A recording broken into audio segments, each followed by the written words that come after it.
রান্নাঘরটাকে সাজিয়ে তোলাই যেন আমার জীবনের সবথেকে বড় ভুল হয়ে গেছে। তোমরা তো আগের থেকেই দেখেছো যে আমি যেখানেই যাই কি সুন্দর করে প্রতিটা ঘর সাজিয়ে নিই। বিশেষ করে রান্নাঘর নোংরা থাকলে তো আমি আরো সুন্দর করে সাজাই। আর এই ভাড়া বাড়িটায় আসার পর তো এই কিছুদিন আগেই হলো এই রান্নাঘরটাকে একটু একটু করে সুন্দর করে সাজালাম, কিন্তু এটাই আমার কাল হয়ে দাঁড়ালো। হ্যালো এভরিওয়ান, আমি বৃষ্টি। আমার এই ছোট্ট সংসারে তোমাদেরকে অনেক অনেক ওয়েলকাম। তোমরা সবাই আমার কাছে জানতে চেয়েছিলে আমরা যে ভাড়া বাড়িটার মধ্যে থাকি সেই ভাড়া বাড়িটার মধ্যে কটা রুম আছে।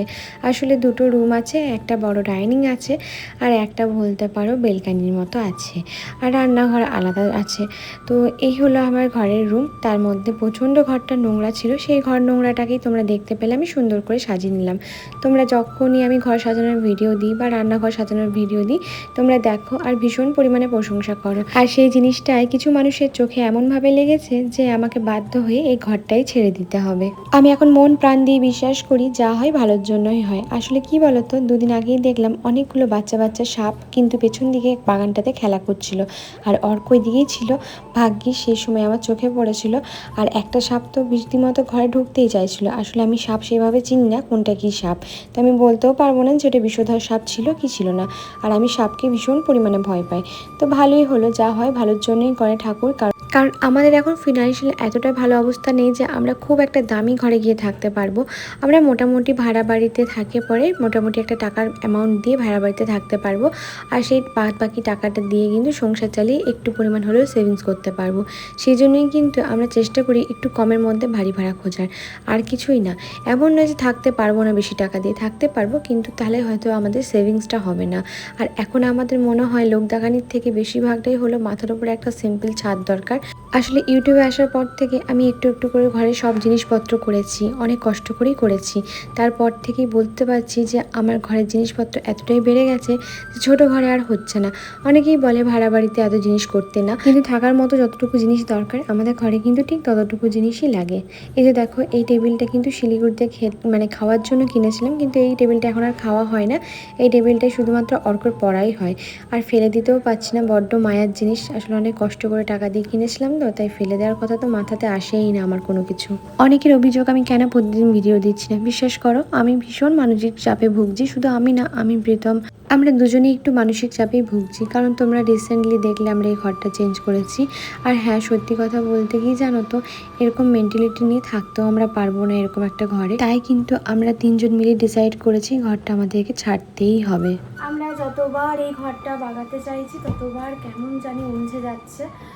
তোমরা জানো আমরা টাইম দেখে ঘর খুঁজছি, কিন্তু ব্যাপারটা হচ্ছে যে ঘর খুঁজলেই তো আজকে ঘর পাবো না। তো একটু ভেবে চিনতে ধীরে সুস্থে ঘরটা খুঁজছি। তারপরে শিফটিং তো করবোই, তার আগে একটুখানি ঘরগুলো নোংরা ছিল আমাদের, জানো তো। এই একটা দিন পাই ঘরটা গোছানোর জন্য, পুরো সপ্তাহের মধ্যে। প্রীতমের যেহেতু কালকে ছুটি আছে, ওই জন্য আজকে আমাকে রাত্রেবেলায় রাত জেগে ঘরটাকে বাগাতে হবে। আমরা তো একটু তাই করি, যাতে সকালবেলায় আমাদের মাথার উপর এতটা চাপ না পড়ে, সেই কারণে এখন ঘর বাগাচ্ছি। আর ওটা আমাকে একটা কথাই বলছি, নেক্সট টাইম যখন কোনো ঘর যাব আমরা খুব ভালো করে দেখে শুনে যাব। কারণ বিশ্বাস করবে না, আমি সত্যি বুঝতে পারিনি যে এই ঘরটা আমাদের চুজ করাটা এতটা ভুল হবে। বোকার মতো কাজ করে ফেললাম, সত্যি বোকার মতো। একটু সময় ধরে করা, কিন্তু সেই সময় না ওইটুকু সময়ও আমাদের ছিল না যে আমরা আলাদা করে ভেবে চিন্তে জিনিসটা করব। যাই হোক, মানুষ ভুল থেকে শেখে, আমিও ভুল থেকে অনেক কিছু শিখছি। আমার জীবনে প্রচুর ভুল করছি আমি, আর সেই ভুলভাল ডিসিশনগুলো থেকে আমি অনেক শিক্ষা নিচ্ছি, অভিজ্ঞতা হচ্ছে আমার আরও। দেখা যাক ফিউচারে কী হয়। আমি কিছুদিনের মধ্যে প্রচুর কমেন্ট পড়েছি যে এত কষ্ট করে তোমরা রান্নাঘরটা বাগালে, আর এই মধ্যেই তোমরা এই ঘরটাকে ছেড়ে দেবে, হাতছাড়া করে ফেলবে। এত যে কষ্ট করলে, এত কিছু জিনিস কিনে যে লাগালে, সত্যি বলছি বিশ্বাস করে আমাদেরও ভীষণ খারাপ লাগছে। শুধু যে ঘরটা জিনিসপত্র রান্নাঘরটা সুন্দর করে সাজিয়েছি তা না, এই যে প্রতিটা জিনিস এক একটা করে সেট করতে এক একটা রুমে প্রচুর টাইম লেগেছে, প্রচুর শরীর খারাপও হয়েছে। সেই জিনিসগুলো হয়তো তোমাদেরকে ক্যামেরার সামনে দেখায়নি। যারা আসলে ঘর শিফট করে তারাই একমাত্র এই ব্যাপারগুলো বলতে পারবে। তারপরেও জানো তো, এই ঘরটা যখন বলছে যে ছেড়ে যেতে হবে, আমার বা প্রীতমের কিন্তু একটু বিন্দু মাত্র কষ্ট হচ্ছে না। কেন জানো তো, এই ঘরটা মনেই লাগেনি। আসলে মনে লাগার আগে সব থেকে বড় কথা, যেই কথাগুলো আমাদেরকে শুনতে হয়েছে ঘর সাজানোর জন্য, তারপরে তো আর এই ঘরটা থাকার কোনো প্রশ্নই আসে না। এত কিছুর পরে এবারে ভাড়া বাড়ি সাজাতে ভীষণ ভয় পাবো, কেন জানো তো? আর ইচ্ছা করবে না, যে মনে হবে না যে না ভাড়া বাড়িটাকে আর নিজের বাড়ি ভাবি। একটু হলেও এই বাড়িতে আসার পর মনে হচ্ছিলো যে না চলো, যা হয়েছে হয়েছে, এরপরে একটু সুন্দর করে সাজানো যেতেই পারে, বাট এরপরে তো আর হবেই না মনে হয়। এরপর যদি দেখি সব কিছু দেখে শুনে এবারে নেব। আর সবাই আমাদেরকে বলেছো যে হ্যাঁ একটু দেখে শুনে একটু সময় ধরে নেবে, সেই কারণে আমরা একটু হাতে সময় নিয়ে কিন্তু ঘর খুঁজছি। আর তোমাদেরকেও বলেছি যে হাতে কিছু ঘর থাকলে আমাদেরকে অবশ্যই জানিও। অনেকেই আমাকে বলেছো বাজেট কত, তাহলে বলবো 5 থেকে 6-এর মধ্যে। এর উপরে সত্যি আমরা যেতে পারবো না, কারণ তোমরা জানো আমাদের এই ইনকামের মধ্যেই কিন্তু আমাদের একটা বাচ্চা মানুষ করতে হয়, প্লাস ঘর ভাড়া, তারপরে বাকি কিছু। কাজ শেখাও ছোটো থেকে, জানবে তুমি ঠিক কাজ করছো। আশেপাশের মানুষ তোমাকে অনেক খারাপ কথা বলবে, আমাকে যেটা শুনতে হয়েছে, হ্যাঁ বাচ্চাকে দিয়ে কাজ করা, এই করায় ও করায়, কুড়ে হ্যান ত্যান, এক কান দিয়ে ঢোকাবে এক কান দিয়ে বের করবে। তার কারণ হচ্ছে এর থেকে ভালো জিনিস আর হয় না, ছেলে হোক মেয়ে হোক নিজের কাজ। থেকে আমাকে সত্যি শিখিয়েছে এইসব, আমি দেখে দেখে শিখেছি। তো ওটা আমি সব শিখিয়েছি, আমি বলেছি তুই কর। আমি বিছানা গুছিয়ে দিই, তারপর ঝাঁটও করানো বন্ধ দিয়ে দিই, তারপর জলও করে দিই, কখনো মুছিয়েও দিই। অনেক কাজ করে দেয় আমার, সত্যি কথা বলতে। আর কি বলতো, আর কখনো গার্ডেনে জলও দিই। ও সত্যি করে দেয়। আমার শরীর খারাপ থাকলেও পুরো জিনিসটাকে হ্যান্ডেলও করতে পারে। আমাকে এই ছেলেকে কাজ শেখানো নিয়ে অনেক কথা শুনতে হয়েছে, বিশ্বাস করবে না, এমন কিছু মানুষ আবার আমাকে বলেছিল যে এটা মা বাচ্চাকে দিয়ে কাজ করায়। আসলে কি বলতো, তখন সেইভাবে আমি বোঝাতে পারিনি বাচ্চাকে দিয়ে কাজ করানোটা কতটা দরকার আমার জন্য ছিল সেই মুহূর্তে। আসলে আমি চেয়েছিলাম আমার যেই হোক না কেন সে কাজ সব রকম শিখবে, এমন নয় যে আমি তাকে বড় হয়ে বলবো হুট করে সে করবে, তা না। ছোটোর থেকে অভ্যেসটা করিয়ে রেখেছি এই কারণে, যাতে বড় হয়ে ওকে বললে ও আকাশ থেকে না পড়ে। আসলে ছেলে হোক বা মেয়ে হোক, একটা টাইমের পর না কিছু কিছু স্বাভাবিক কাজ শিখিয়ে রাখা দরকার, আর নিজের কাজ নিজে করাটাই ভালো। আমি যখন বিছানা টিছানা কিছু করি কাজ, ও তখন আমাকে হেল্প করে দেয়। এই যেমন বালিশের কভারগুলো পরিয়ে দিল, হ্যাঁ প্রপারলি খুব সুন্দর করে পরাতে পারে নাও এখনও সেভাবে, কিন্তু হ্যাঁ আমাকে হেল্প করে দেয়। এই যেমন পরিয়ে দিয়েছে, আমি বাকিটা ঠিক করে নিলাম। তো এইখানে ক্যামেরা স্ট্যান্ডে রাখা ছিল, প্রীতম যে জোরে ধাক্কা মারলো একটুখানি ভেঙে গেছে, তো ওইটা পরে গিয়ে আমি দেখেছিলাম, এখন আমি দেখিনি। তো আমি এতক্ষণ ধরে চাইছিলাম, ওকে ডাকছিলাম, তখন আসছিল না।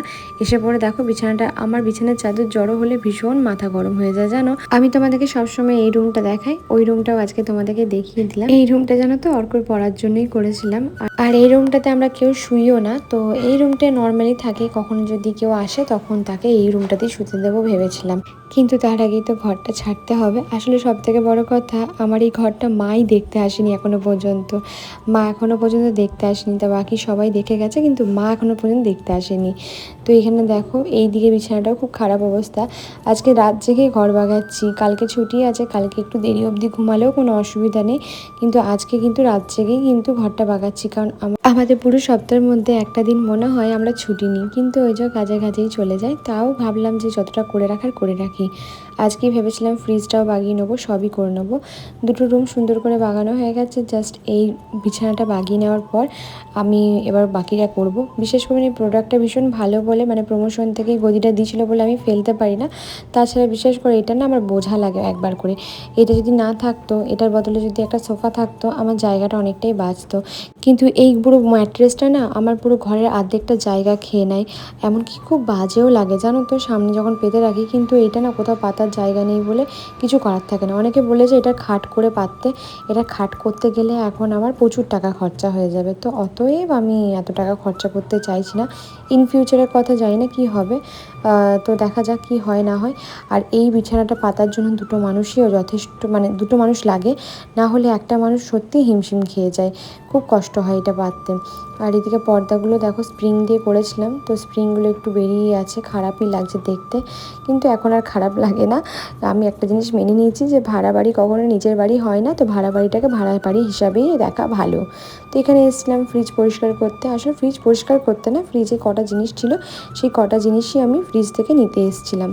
আর ফ্রিজের মধ্যে একটু মিষ্টি রাখা ছিল, সেই মিষ্টির রসটা পড়ে গেছিলো, তো প্রীতমকে ওটাই বলছিলাম যে আমাকে একটা কাপড় এনে দাও, আমি পরিষ্কার করে নিচ্ছি। তোমরা এবার অনেকেই বলবে যে পুরো সকালটা তুমি কী করো বৃষ্টি রাত, তুমি রাতের বেলায় ঘর বাগাচ্ছ কেন? তাহলে তোমাদেরকে বলি, এই রিসেন্টলি আমাদের এদিকে কারেন্ট থাকছে না, আর এমন বাজেভাবে কারেন্ট যাচ্ছে, আর এই ঘরগুলো এমনিই অন্ধকার, মানে আলো বাতাস তো ভীষণ কমই ঢোকে, তো অন্ধকারে কাজ করাটা সত্যি আমার পক্ষে পসিবল না, সেই কারণে আমি রাতের দিকেই আজকে করছি। এই যে ফ্রিজটা পরিষ্কার করছি, অনেকটা নোংরা ছিল, তো ফ্রিজটাকে এখানে পরিষ্কার করে বাকি কালকে সবজি বাজার যেটা হবে সেটা ঢুকিয়ে নিতে পারবো। শুধু যে আমি একা কাজ করছি তা নয়, আমার সাথে কিন্তু প্রীতমও আমাকে অনেকটা হেল্প করে দেয়।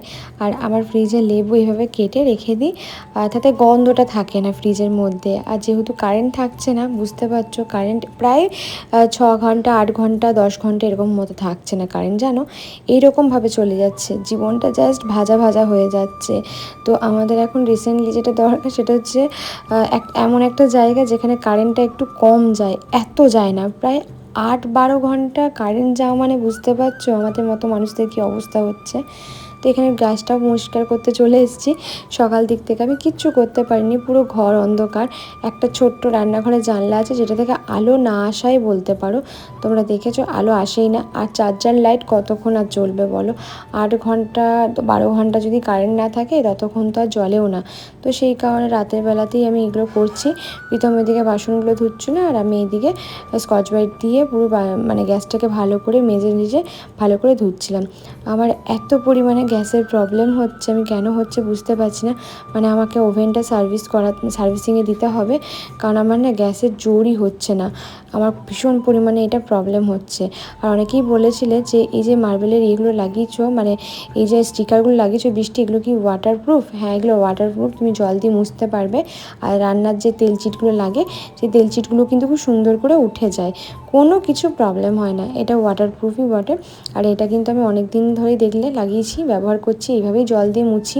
কারণ আমি ভীষণ খুঁতখুঁতে একটা মেয়ে, আমার মানে বলতে পারো আমি ভীষণ খুঁতখুঁতে মেয়ে। সেই তুলনায় প্রীতম কিচ্ছু মানে না, কিচ্ছু মানতে চায় না, কোনো কিছু মানে না, এঁঠো সবরি কিচ্ছু মানতে চায় না। তো তাও ওকে অনেকটা বোঝায় যে এগুলো মানো, এগুলো দরকার আছে, সংসার করতে গেলে এগুলো মানতে হয়। তো ও শোনে না, আমি ওকে অনেক চেষ্টা করেছি এগুলো, কিন্তু ও যখন শোনে না তখন আমি আর জেদও করি না, ও যেটা ভালো লাগে ওটা সেটাই করে। তো এখানে বাসন মাজছিল আর এদিকে আমি গ্যাসটাও পরিষ্কার করে নিচ্ছিলাম। জানো তো মাঝে মাঝে রাতে এতটা দেরি করে শুই না, তারপরে না সকাল থেকে ঘুমটা ভাঙে না। এটা সত্যি কথা বলতে আমি আমার ঘুমটা কমপ্লিট করতে পারি না। আর প্রীতমের ঘুমটা যথেষ্ট কমপ্লিট করে নিতে পারে, তার কারণ হচ্ছে প্রীতম শুলেই ঘুমিয়ে যায়, বাট আমার সেই অভ্যেসটা নেই, আমি ঘুমাতে পারি না, আমার ঘুমের একটু প্রবলেম আছে। তো কিছু কিছু মানুষ বলে এত বেলা অবধি কেন ঘুমাও, এই কেন করো ওই কেন করো। আসলে শরীরটা আমার, তো ঘুমটা কতটা প্রয়োজন সেটা একমাত্র আমিই জানি। তো এখানে আমি বানাচ্ছিলাম হচ্ছে তার পরের দিনকে বিরিয়ানি, কারণ প্রীতমের ছুটি ছিল, সেই জন্য ভাবলাম বিরিয়ানি আর একটু চিকেন চাপ বানাই। তো এখানে পেঁয়াজটা বেরেস্তাটা ভাজছিলাম একটুখানি তেলের উপর। আর ওইদিকে দেখো প্রচুর বাসন জড়ো হয়েছে, তো সেই বাসনগুলো এখন ধোবো। এত বাসন টাসন মাজার পর বিশ্বাস করবে না, আমার না খেতে ইচ্ছা করে না, মাঝে মাঝে রান্না করতে না ঘাটাঘাটি করার পর আর খেতে ইচ্ছা করে না। বাট তারপরে মনে হয় যে না খেলে তো আবার শরীর খারাপ হয়ে যাবে, তো খেতে তো আমাকেই হবে। আর এই সময় আমাকে কেই বা রান্না করে খাওয়াবে বলো। আর আমি এতটাই দূরে চলে এসেছি সব দিক থেকে, যে আমি মায়ের হাতে রান্না পাবো না, যেতে গেলে অনেকটা টাইম লাগবে, নিজের সংসার ছেড়ে যেতে হবে, তো এত কিছু ভাবি না। আর এদিকে দেখো একবার মেঘটার অবস্থা কেমন ঘনিয়ে এসছে। আর এই যে আমাদের ঘরের পেছনটা প্রচুর পোকা আসে, সাপ আসে। আর এই ঘরে আমরা জানি না কী করে কতদিন থাকতে পারবো। এখন তো ছেড়ে দেওয়ার কথাই আছে, জাস্ট একটা ভালো ঘরের অপেক্ষা করছি, ভালো ঘর পেলেই আমরা এই ঘরটা ছেড়ে দেবো। তো তারপরে দেখো এখানে কারেন্টের সমস্যা চলছিল, তো আমি তাড়াতাড়ি করে রান্নাটা করছিলাম, যাতে তাড়াতাড়ি করে রান্নাটা আমি করে নিই। তো এখানে আমার একটু মনটা খারাপ হয়ে গেছিলো যে টিকটিকি ফিকটিকি সব রয়েছে, আমার ভয়ও লাগে, প্রচণ্ড পরিমাণে ভয় লাগে এই ব্যাপারগুলো। তো এখানে আলু টালু দিয়ে সব সেদ্ধ করতে দিয়েছি, রান্না করছিলাম তাড়াতাড়ি করে। এখানে বিরিয়ানি আলুটা আমি এইভাবেই সেদ্ধ করে নিই, আর ওইদিকে চালটাও আমি সেদ্ধ করতে দিয়েছি। তারপরে ভেবেছিলাম তোমাদের সাথে পুরো রেসিপিটাই শেয়ার করব, কিন্তু আর হয়ে ওঠেনি, তার কারণ তোমাদেরকে বলি কারেন্টটা চলে গেছিলো, তোমাদেরকে বলছি না প্রায় 5 ঘন্টা 6 ঘন্টা, কখনো কখনো 12 ঘন্টা 8 ঘন্টা 10 ঘন্টা এইরকমভাবে কারেন্ট চলে যাচ্ছে। একদিন তো প্রীতম ফোন করে করে করে করে কমপ্লেন করে করে কারেন্টটা নিয়ে এলো।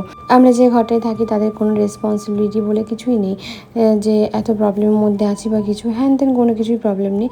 আসলে এগুলো ওনাদের দেখার দরকারও নেই, আসলে এখনকার দিনে যে যেভাবে থাকতে পারে সে সেভাবেই থাকে। কিন্তু অ্যাকচুয়ালি আমাদেরও একটা টাইম ঘর ভাড়া দিয়েছি করেছি, বাট আমরা এই জিনিসগুলো করিনি। আমরা কিন্তু সবসময় কিন্তু মানে দেখতাম যে ভাড়াটিয়াদের কোনো রকম সুবিধা অসুবিধা হচ্ছে কি না, প্রবলেম হচ্ছে কি না। এখন বাধ্য হয়ে আমাদেরকে ভাড়া বাড়িতে থাকতে হচ্ছে, এটা হচ্ছে আমাদের অসময় বলতে পারো, পরিস্থিতি খারাপ তাই আমাদেরকে হয়তো এইভাবে থাকতে হচ্ছে। তো দেখো এখানে কারেন্ট যাচ্ছে, আবার কারেন্ট চলে যাচ্ছিলো। তো আমি বাইরে বারবার করে আসছিলাম, আবার দেখলাম কারেন্ট আসছে, তখন আবার ভেতরে ঢুকছিলাম। এত গরম রেখেছে, তার মধ্যে কারেন্ট চলে যাচ্ছে। আর আমি মাঝে মাঝে ভাবছি এসিটা যে কী মরতে নিলাম, এসিটা না নিলেই ভালো করতাম। তার কারণ হচ্ছে এসিটা নিয়ে আমি হাওয়াই কতক্ষণ খাচ্ছি।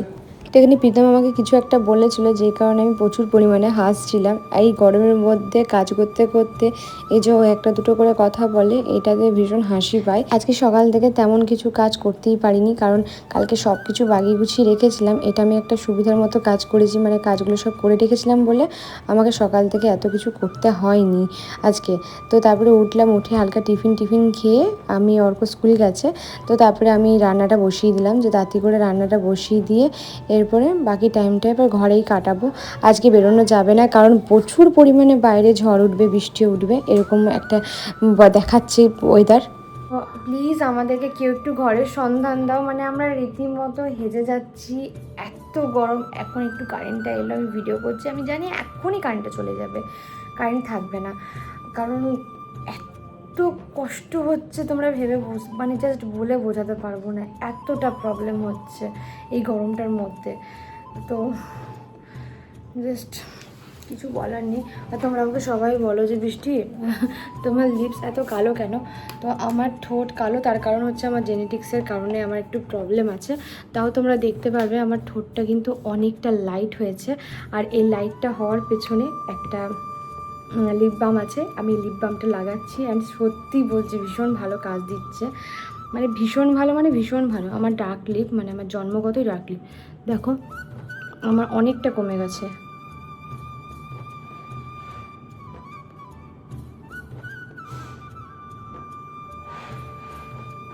এটা সবসময় আমি লাগিয়ে রাখি, অনেকটা কাজ দিয়েছে, অনেকটা।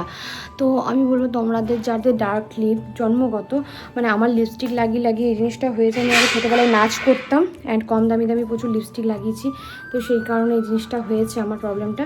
আশা করছি এই লিপ বামটা লাগাতে আমি ঠিক হয়ে যাবে, আমার জিনিসটা ঠোঁটটা আমার ঠিক হয়ে যাবে, অনেকটাই ঠিক হয়েছে, আমার 2 দিনের মাথাতে এতটা ঠিক হয়েছে। তো আমি আশা করছি আমার ঠিক হয়ে যাবে এই প্রবলেমটা। প্রচুর লাইট হয়ে গেছে, প্রচুর ডার্ক হয়ে গেছে জিনিসটা, তো ঠোঁটটা। তো সবাই বলতো তুমি স্মোকিং করো, বাট না, আমি স্মোকিং এইসব থেকে আমি অনেকটা দূরে থাকি, আমি এসব পছন্দ করি না, আমি পছন্দ করি না, আমার ভালো লাগে না জিনিসগুলো। তো যারা করে তাদের থেকেও বলতে পারো দূরে থাকি বলবো না, বাট তাদেরকেও আমি বারণ করিস না এগুলো বলি। তো দেখো ঠোঁটটা কত লাইট হয়েছে, আগে কীরকম ছিল ঠোঁটটা আমি এখানে দেখিয়ে দেবো তোমাদেরকে, এই সাইডে দেখবে তোমরা। তো চলো আজকে ভিডিওটা এইটুকুখানি, সবাই ভালো থেকো, সুস্থ থেকো, সকলকে